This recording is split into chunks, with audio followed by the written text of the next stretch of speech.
Welcome back, everybody, to the Montana State Dynasty on NCAA Football 06. Today, we're going to be taking on the Mississippi State Bulldogs. They are 1-0 on the season so far. In their victory, their quarterback Tommy Young passed for 2 touchdowns, no interceptions, and I believe over 200 yards. They look to be a pretty solid team. They are ranked, of course. We, unfortunately, are not after we lost our home opener against the UAB Blazers last week in a pretty disappointing game, so we're definitely looking to rebound from that. We were pushing the top 25 going into that game, but after the loss, we got dropped back all the way to 43, so being able to rebound against number 22 ranked Mississippi State would be huge for that and could save our season potentially, as I do want to go all in this season. That's what I talked about in the off season. I want us to go all in. I think we have a very talented roster. We just seem to be struggling to put it together, and so today would be a great day to start doing that. Montana State's going to start off today's game with the football. Stevens to throw on first down. Nice throw there to Martin Anderson, picking up close to 15 yards. Nice throw from Stevens too, kind of throwing that off his back foot. Another good throw from him, this time to Curtis Brown on the slant route. Starting off pretty hot here in the rain. Now Stevens is moving to his right. He's going to fire off his back foot, and that's going to put it into this nice start here as he's picked off by Nelson. Larry Stevens is able to catch up to him from behind, but not until he returns it all the way out to the 19-yard line. And yeah, I was feeling a little bit too confident, I would say, after those nice first 2 completions, going for our third pass, and I throw a dumb pick. So now the Bulldogs with the football, but they're immediately going to lose it. And James Green, who forced the fumble, jumps on top of it. And we're going to take back control of the football immediately. Let's take advantage of this turnover now. Vince Robinson getting a carry, takes it right up the gut and picks up about 5 yards. Now Stevens looks to throw the football again, moving to his right, and he can run with this one down the right sideline here, shaking off of defenders and gets brought down in Bulldogs territory. Over 20 yards on the ground there for Larry Stevens, who has, I think, already 200 rushing yards on the season so far. Just past midfield now, Stevens wants to throw to the left side, and the weather definitely not helping there, as that's going to be a drop by Curtis Brown. That was first down and 15 after a false start penalty. Luckily, we're able to convert on 2nd and long after that direct snap to the running back. Stevens looking to throw again, moving to his left off his back foot, and he's going to be picked off again. This time, John Campbell with the interception, and he's going to return this one all the way back for a Mississippi State pick 6. But hold on, there are flags on the field. They got him for holding, but the interception's still going to stand. Luckily, it's not going to be a pick 6. And just look what happened here. I don't think that's on me. I don't think that's on Larry Stevens. I mean, maybe not the best idea to try to throw that there. Curtis Brown ran away from the football, though, as soon as I threw it, so I don't think you can completely blame me for that. Well, our defense has the opportunity to get a stop after we got lucky with a holding call, but you know what? It might as well have been a pick 6. Paul Booker takes this one all the way, I think 89 yards, indeed it was, to the crib for the first points of today's game.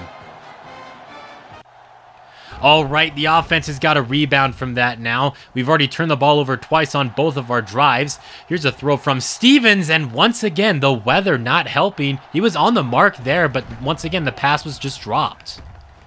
3rd and long now. He's going to fire off his back foot downfield, looking for Larry Lane, but that one didn't have much of a chance as it gets knocked away, and we go 3 and out. Play fake here. Young looks to air this one out down the right side, and Nichols goes up and makes the catch. What a throw and catch there. That's Tommy Young to Martin Nichols making the catch on the right sideline, just going up top, coming down with it inside of the red zone. Tommy Young to throw the football again, going for 6 this time. Great job by Brock Eugene breaking that pass up, especially after he got beat off the line there. Just making a comeback there. He had some nice comeback speed to break that one up. On 2nd down, it's another play fake, and that pass is going to be incomplete, officially going to be ruled as a drop. 3rd down now, Young making some changes at the line of scrimmage. He wants to throw, going for 6, and that pass is going to be out of bounds, and that's going to force the Bulldogs to attempt this 35-yard field goal, which is good. Probably the last play of the first quarter. Now we're going to give it to Vince Robinson up the middle, trying to make a move. It doesn't really work, but he still picks up about 11 yards. Out of the I formation to start off the second quarter. Stevens can just run the football himself. You have to take that into account, as, you know, he's not the best passer in the world, so when he has an open running lane like that, he's got to take it, and he can, you know, get 10, 15, 20 yards on any given scramble. Moving to his right, and he's got a man open downfield. Vince Robinson, he got away from the first man, and he's going to get brought down inside of the 10, setting up goal to go. Montana State's going to spread things out on first and goal, and Stevens is going to run directly into a defender. I don't know if he just didn't see him or just couldn't decide what he wanted to do with the football. I mean, I guess that's better than a turnover, and he's going down again, this time just brought down by Fox for the sack. It's going to be 3rd and goal from the 19. Stevens needs to go for 6 on this play, and he's got it! Touchdown! Martin Anderson making a great catch here. Let's take a second look at this play. Just some one-on-one coverage. A great throw there. A great catch by Anderson. That's going to put us within 3. Toss to the right here for Paul Booker, and he's got about 10 yards there. That's just their 3rd first down of the game so far. Toss for Booker again, but this time he wants to throw the football. A dangerous throw in the vicinity of Brett Garrett, but he's lucky the pass just falls incomplete. Booker can run the football too. We've already seen that today after he broke off that 89-yard run. Not quite 89 yards there, but still a solid game, which puts them in Bobcat territory. Another toss play for Booker, though, and we have had just about enough of that. Max Lloyd getting into the backfield, forcing a big tackle for loss. 2nd and 17 now after that big play by Lloyd. This one's going to be airing out downfield, and he's got Martin Nichols again. That's the 2nd time they've beat us on the essentially the same route there, just a streak down the right sideline. Nichols just stretching out his arms and making some great plays there for his quarterback. Now Booker's going to take this one up the gut. He's going to go untouched for his 2nd score of the evening now. That's going to make it a 10-point game again. Less than 2 minutes left to go in this second quarter now, and Larry Stevens is going to try to orchestrate a 2-minute drill, starting by running it on first down and picking up a quick 10 yards. Larry Stevens wants to throw the football again on the move. What a throw to Martin Anderson. That's not Martin Anderson. I am getting my players confused. That's Vince Robinson, the running back, making a great catch there off of a great pass by Larry Stevens. He wants to throw the football again. He's got a man wide open over the middle. It's Paul Washington making the catch and then getting brought down by the face mask. Tack on an extra 6 yards after that. Now here's a run by Vince Robinson. He's got a man on his tail, but that's not going to stop him from getting into the end zone for the Bobcat touchdown. And we're going to pull back within 3. And with that, that will take us to halftime. We are, as I said, down by just 3 points after a pretty poor start. We are still in this game. So Jason McMillan kicking off the second half now. Paul Booker has already been a pain in the butt for us so far today, and it's going to continue after he gets a solid kick return out to the 37-yard line. Here's a carry for him now. He's going to take it right up the gut, picking up about 6 or 7 yards there. On second down, Booker's in the backfield. He's going to get another carry right up the middle. And for whatever reason, despite all the Bobcats around him, we just can't seem to bring him down. Paul Booker with yet another carry and another first down, shaking off the defenders. And he's going to be down inside of the 30-yard line now. This has just been the Paul Booker drive all day. Here is another carry for him. He takes this one to the left side, and he's going to pick up about 5 yards. Second down, now they're going to come out in the I formation. They got the backup running back in the game, shaking off of tackles and sets up goal to go all the way down to the 6-yard line now. Make it the 5. First and goal, they're going to run it with Magooker, or however you pronounce his name. I completely butchered that, I betcha. He's going to pick up a couple of yards there. Second and goal, they're going to give him the football again, and he's going to be denied the end zone. All right, it's third down. Here's a carry for him, and he's in for 6 there. Touchdown, Mississippi State. And they're going to make this a 2-score game again. Can Larry Stevens keep the offense in the game now? He's moving to his right instead of running it. He's going to throw it. And what a throw that is there to Martin Anderson. We're going to have to take a second look at that, as that is 5 consecutive completions now for Stevens. Just taking a second look at this. It was a pretty tight window, but he was still able to get it in there and put us back in Bulldogs territory. Trying to set up a screen, I guess, there, but it doesn't really work as Larry Lane loses a yard. Play action, Stevens is immediately under some pressure, gets it out to his fullback who picks up nothing. It's third down now. Stevens looks to throw the football again, under some pressure, but still getting it out to his man, Ben Collins. Holy cow, what a throw there by Larry Stevens.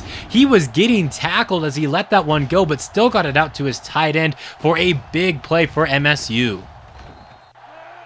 That's going to put us down to the 10-yard line, basically goal to go now. Stevens is moving to his right. He doesn't have anyone open, so he's going to run a defender over, and pick up 3 yards.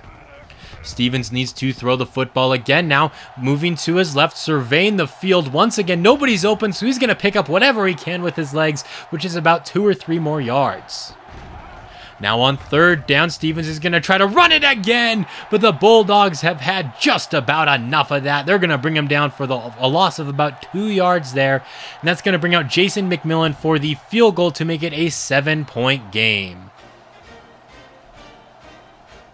Nearing the end of the third quarter now, Booker is all fresh in the backfield now after, of course, being on the sideline for that last Bobcat drive, and he's going to pick up about 10 more yards there, just picking up where he left off. Young throws over the middle there for Hollins, and that will pick up a solid gain there, but really Young hasn't had to do a whole lot in the passing game. This has been the Paul Booker show. He's not going to get the carry on this play, though. Moore gets it right up the middle, and that will move the chains. Moore with another carry, taking it right up the gut, picking up about 6 or 7 yards there. It's second down now for the Bulldogs. They're going to give it to Paul Booker, who sheds the first tackle, gets across midfield. He's off to the races inside of the 20-yard line. Caught from behind there, but not until he gets over 200 yards rushing on the day so far. He's probably thinking about a 300-yard game at this point. He's going to get the football again, takes it up the middle, and he's going to get brought down inches shy of the goal line. So now Young looks to throw the football. It's going to be tipped up into the air. A dangerous pass. Who knows? Maybe we could have made a play there, but instead it's going to be 3rd and goal. At the goal line, toss here for Booker. He gets a nice blocker, and he's in for his 3rd touchdown of the evening. That's going to make it a 2-score game now. 3.5 minutes left to go, and our offense has got to do something. Otherwise, we're going to lose 2 in a row, and that could really put our season in jeopardy when it comes to the idea of just maybe a championship. You know, I mean, that was kind of our goal going into the season, but it's not looking so great right now. What is looking pretty good, though, is Larry Stevens and running the football. He's up to 73 rushing yards so far today. MSU goes 5 wide here. Stevens looking to go for it all on the play. He had Anderson open, but he just overthrew him there. Second down, Stevens under some pressure, and he goes down. The defense gets to him in the backfield for a loss of 5. 3rd and 15 now. Stevens wants to throw the football going over the middle, and that was an ugly throw. 4th and long, and we've got to go for it.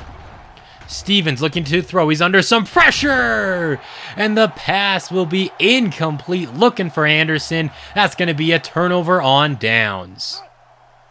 Mississippi State just looking to just bleed the rest of this clock down, or maybe add on to their lead. Booker with another carry, and how about another touchdown? Paul Booker, man, has just been annihilating our defense all day long. This time a 47-yard run, just weaving through some traffic, and we just cannot stop him to save our lives. So now they're going to be kicking this one off to us. Larry Lane will be returning it from about his own 1-yard line. Maybe he can get a kick return touchdown. Maybe that can get us back into the game. Or maybe he'll not even get out to the 20-yard line and be slow to get up now, grabbing at his head there. Man, when it just can't get worse, it just seems to keep getting worse for us. Stevens had an open running lane on that play on 2nd down, but instead he chooses to throw the football out of bounds. 3rd down, Stevens throws over the middle, and the pass is going to be broken up. 4th and 10, and we might as well go for it. Stevens quick throw to the left side. He's going to be intercepted by Campbell for the second time today, who's going to bring it back to the end zone, and this pick six is going to count. Third interception for Larry Stevens today, and this is just a fourth quarter collapse for Montana State. Shaken out of a tackle there is Stevens, rolling to his right, firing off his back foot, looking for Tyrone Manigat. That's not going to work. Fourth and goal now. Stevens moving to his left, throwing on the move downfield. Once again, he had an open running lane, chooses to throw the football instead. That's not really going to affect the outcome of today's game, and we are going to lose to Mississippi State. This just feels like more of the same from what we had last year. We have a talented roster. Stevens can be good, but he is just too gosh darn inconsistent. Part of that's, of course, on me. I mean, I'm the one out here controlling him, making the reads and whatnot, but his accuracy kind of stinks. I mean, 44% completion percentage. There was a point he was 10 of 16 passing. He finished the game 11 of 25. That is not good. Granted, a lot of that was just, trying to, take deep shots downfield and whatnot, which a lot of the times, when you're desperate like that, those do fall incomplete. Larry Lane's injury wasn't too serious. He should be healthy for next week's game, our last out-of-conference game before we jump into conference play. I mean, we still have time to turn things around, but can't help but feel a little bit down after this game. Looking at some other games in the conference, Rice is going to defeat NAU 17-14 in a close one there. Sacramento State gets their first win over Southern Miss here, 34-24. Idaho is going to lose a close one to Houston. They almost upset them, but instead they lose by 2, 29-27. The Idaho State Bengals get a nice win here over UL Lafayette, 26-23. Eastern Washington loses to Eastern Michigan here, 31-24. In a pretty close game. Weber State's going to fall to Washington, although they did keep it close. They got it close in the fourth quarter as they scored 2 touchdowns, but it wasn't enough. Portland State had a huge fourth quarter against UNLV, winning 42-23 there. And then last but not least, the Grizzlies pull off a pretty big upset as they defeat Utah 21-14. And that will do it for this video. Thank you all so much for watching. If you enjoyed it, that'd be awesome if you left a like on the video. But until next time, this has been Jeffrey, reminding you to stay moist.